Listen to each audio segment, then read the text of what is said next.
कस्तुरी भाग्यदा भव्या देवमर्त्यंजन प्रिया दानेनास्या सुखम भोगा शांतिरस्तु सदा मम. म्हणा. आम्हाला पहिला अर्थ सांगा.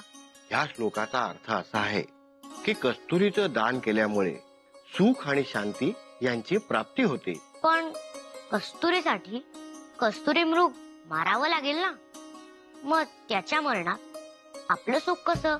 हो म्हणजे हे बरोबर आहे. आम्हाला दुसरा श्लोक शिकवा. दुसरा नाही, शास्त्रीजी शिकवतायत तोच म्हणा. आम्हाला नाही आवडला तो श्लोक. अगदी उत्तम श्लोक आहे हा. शिवाय मुखोद्गत करायलाही सोपा. कस्तुरी भाग्यदा भव्या देवमर्त्यंजन प्रिया दानेनास्या सुखम भोगा शांतिरस्तु सदा मम. उत्तम आहे. बाळराजे, तुमची कीर्ती कस्तुरीप्रमाणे सर्वत्र दरवळणारा श्लोक आहे हा. आणि बाळराजे, हा श्लोक शिका आणि सांज वेळेला आम्हाला म्हणून दाखवा. आणि हो, तोपर्यंत शास्त्रीजींच्या आज्ञेतच राहायचं. शास्त्रीजी, बाळराजे गागा भट्टांसमोर उभे राहणार आहेत, त्याचं भान असू द्या. चिंता नसावी राणी साहेब. सांज पावे तो बाळराजे अगदी पोपटासारखे बोलतील. परंतु पोपटपंची नको. बाळराजे, श्लोक म्हणा. कस्तुरी भाग्यदा भव्या. तुम्ही जा, तुमचा देखत नाही म्हणणार. ठीक. शास्त्रीजी. जी.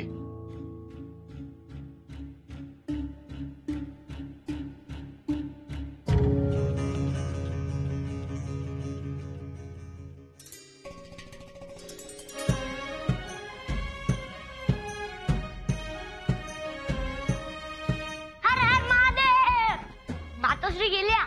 बरं या बसा. आपण पुन्हा सुरुवात करू. तुम्ही बसा, आम्ही चाललो. आम्हाला असला श्लोक नाही शिकायचा. अहो बाळराजे, असं काय करताय बाळराजे? सुपारी किती टाकू? सुपारी लागणार नाही एवढी टाका, नाहीतरी हल्ली सुपारीच्या खांडानेही तिरमिरी यायला लागते. दिवस फिरले की असेच असते. घ्या.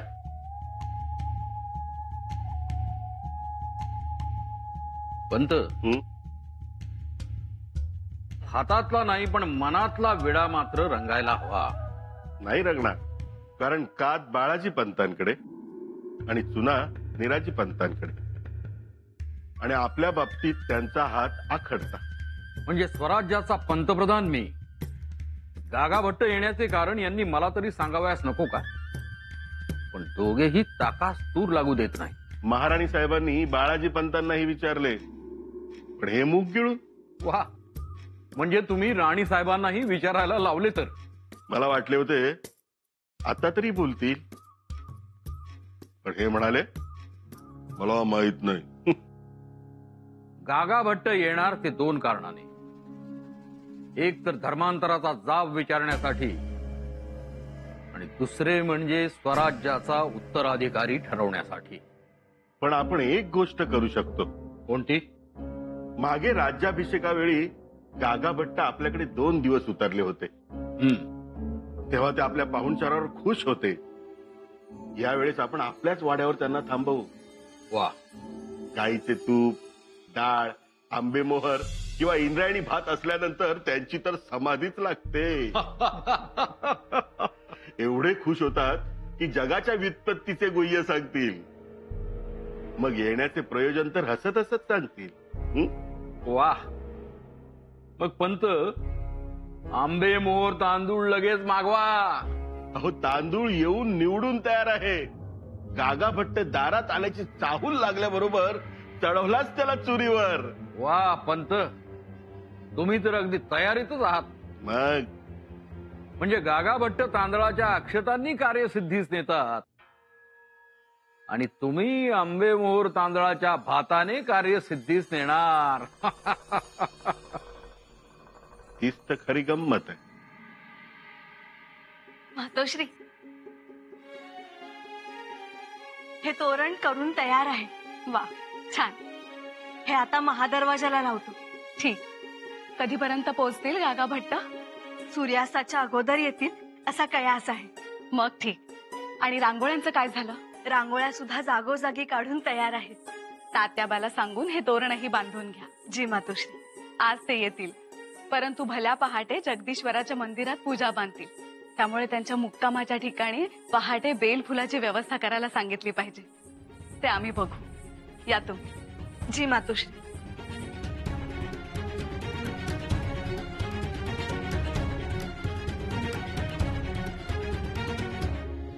कसा दिसेल का हा पोशाख बाळराजेंना? चांगला खुलून दिसतील बाळराजे. हो ना? मग बाळराजेंना गागा भट्टांसमोर याच पोशाखात आणावं. बाळराजे पंडितांसोबत आहेत ना? श्लोक पाठ करतायत. नाही, ते तर शंभूराजांच्या महाली खेळतायत. काय?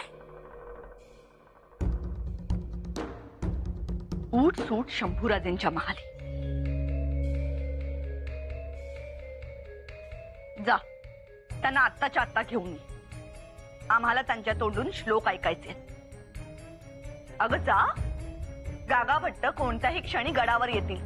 जा बघू. जी राणी साहेब.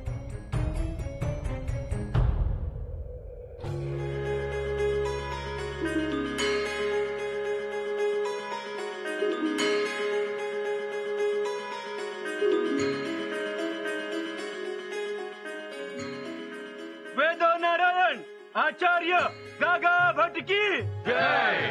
वेदो नारायण आचार्य गागा भट्ट की जय. थांबावे.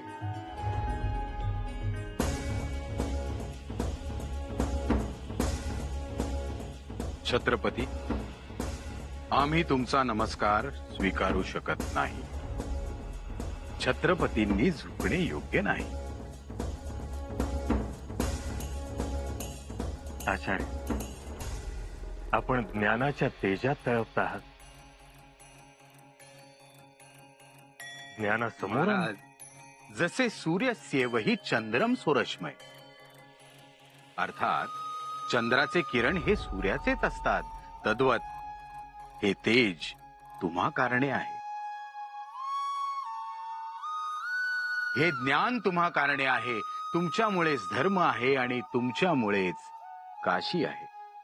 आचार्य, आपले आशीर्वाद. आपले कर्तृत्व.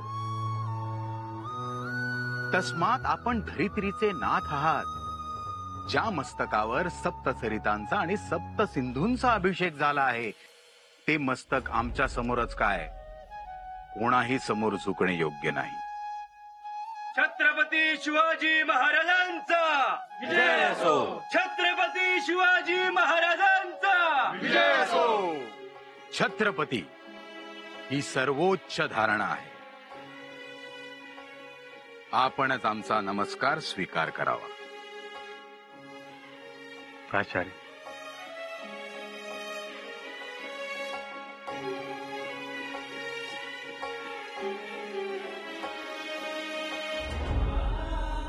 आचार्य वंदन. यशस्वी भव, चिरायू भव.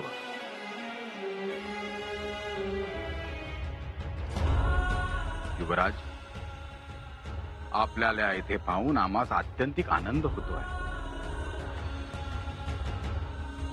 छत्रपतींना पाहून आमचे व्यथित हृदय शांत होते आणि या श्रीमान रायगडावरची माती कपाळास लागते, तीच आमच्या आत्म्याची तृप्तता.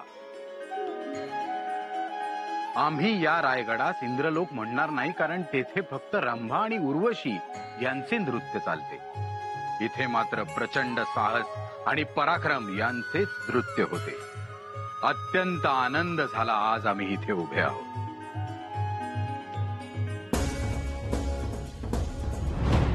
नमस्कार. नमस्कार. नमस्कार गणेश भट्ट. सर्व क्षेम ना? भगवंताची कृपा, सर्व क्षेम आहे. राज्याभिषेकानंतर पहिल्यांदाच भेटत आहोत आपण. हो हो, ते आमच्या आनंदाचे कारण. पण आज अचानक गडावर येणं झालं आचार्यांचं. काही प्रयोजन? प्रयोजन? हो, म्हणजे गडकरी म्हणून आम्हास ज्ञात असणे आवश्यक आहे. काय त्यानुसार पुढची तयारी करता येते ना? आचार्यांनी तसं आम्हास काही सांगितलं नाही. फक्त एवढेच म्हणाले अत्यंत महत्वाचे काम आहे.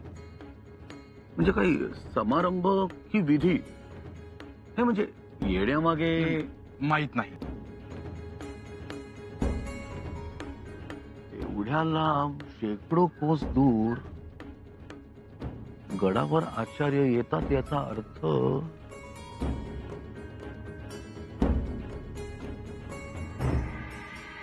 यावेळी आपणासाठी आम्ही जगदीश्वराच्या मंदिराजवळचा वाडा राखून ठेवला आहे. आपण थोडीशी विश्रांती घ्यावी. आम्ही येतो आपणास सोडवायला. आपण कशाला तसदी घेता? युवराज आहेत, आम्ही त्यांच्या सोबत जाऊ. परंतु आचार्य महाराज, आता शंभूराजेंवर आपण जबाबदारी सोपवत चला. ते आता मोठे झाले आहेत. त्यांच्या शस्त्र आणि शास्त्राचा दरारा आम्हा सर्वत्र ऐकावयास मिळतो आहे. ते तर आमचं भाग्यच. शंभूराजांनी शास्त्रास आणि शस्त्रासही अंकित केलं आहे. न ही स्वदेह शैत्याय वर्धते चंदन द्रुमहा, तसे युवराजांचे आहे. चला.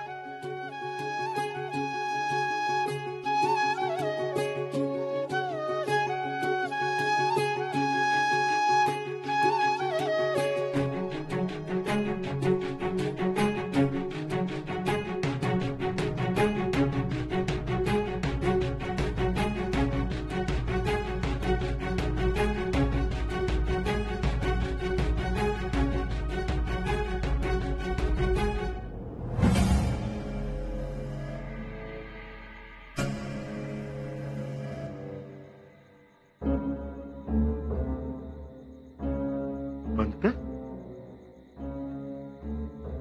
या, पंत या. या कसले आणि जा कसले? मला वाटलं झोपला असत. कसा झोपणार? झोपेनं आमच्याशी उभा दावा मांडलाय. आमची ही तीच परिस्थिती आहे. झोपच येत नाही. कशी येणार? गागा भट्टांनी झोपच पळवून लावली आहे. तर वो मनात 2-3 शंका सारख्या ढुशा देत होत्या. म्हटलं तुमच्याशी बोलल्याशिवाय मनाला समाधान वाटणार म्हणून आलो. हा. या. आचार्य जी, रायगढ़ कैसा भाया? क्या बताए युवराज, जो शिखर महल और गोपुर बनाए हैं उन्हें देख के विश्वकर्मा जी के हृदय में भी ईर्ष्या जाग उठी है. हम तो ठहरे इंसान. बहु भाया युवराज, मन लुभाया. भोजन कैसा भाया?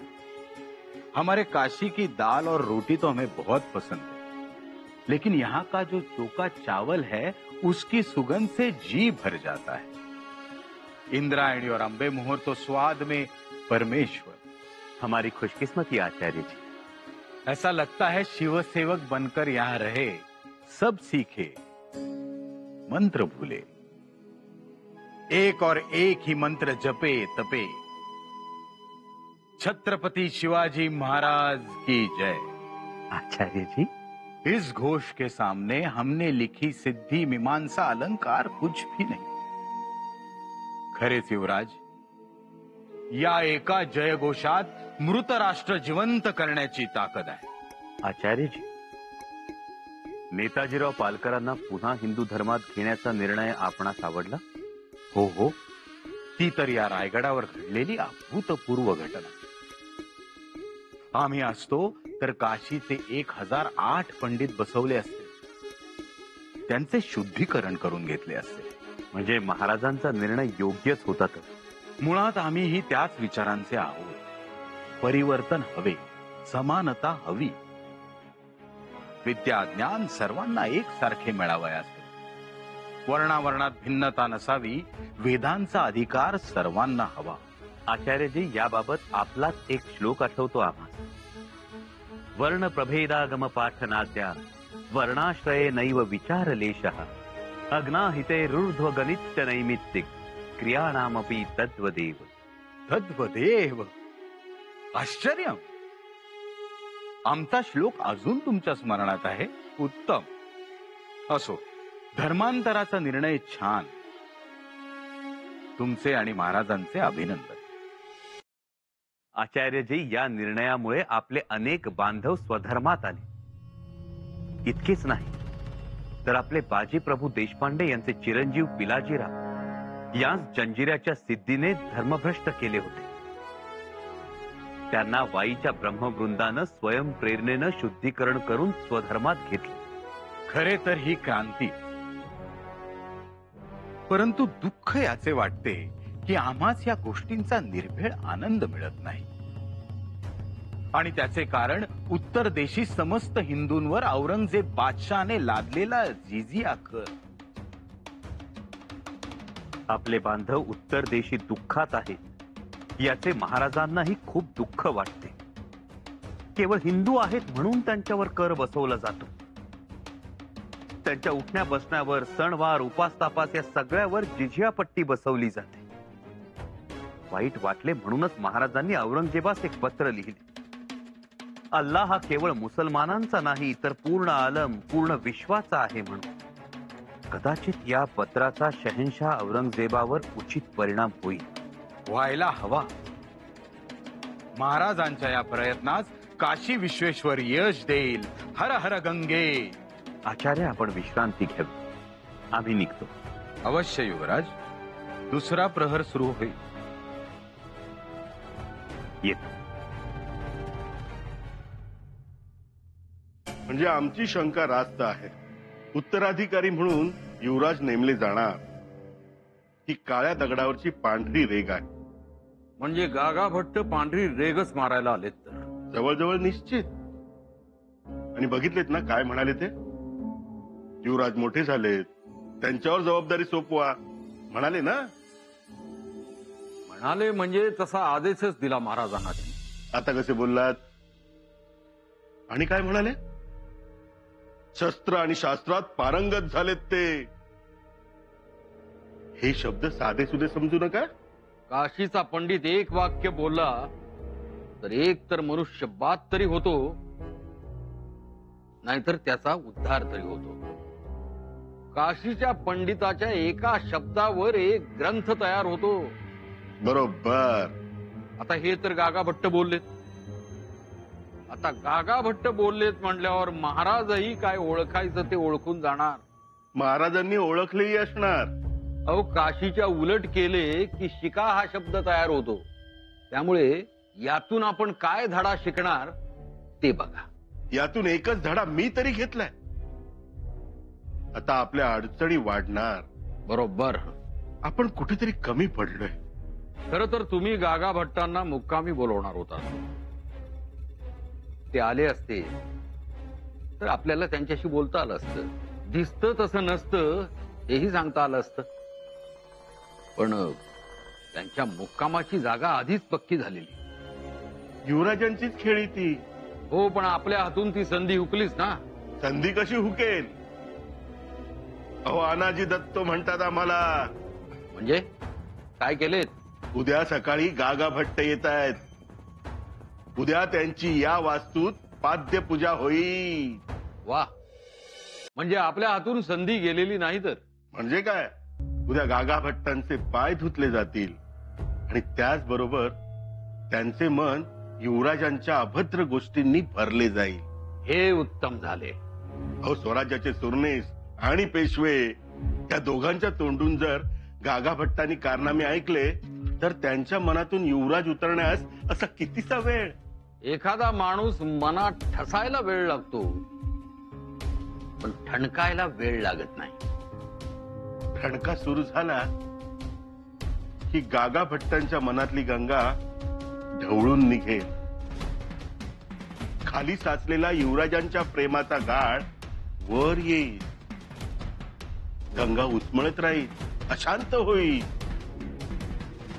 त्याच वेळी आपण राजाराम राजेंची नौका अलगद गंगेत सोडायची आणि वलवत राहायची आणि तीराला लावायची. बरोबर. आणि मग आपण ठासून सांगायचे, उत्तराधिकारी म्हणून राजाराम राजेच योग्य आहेत.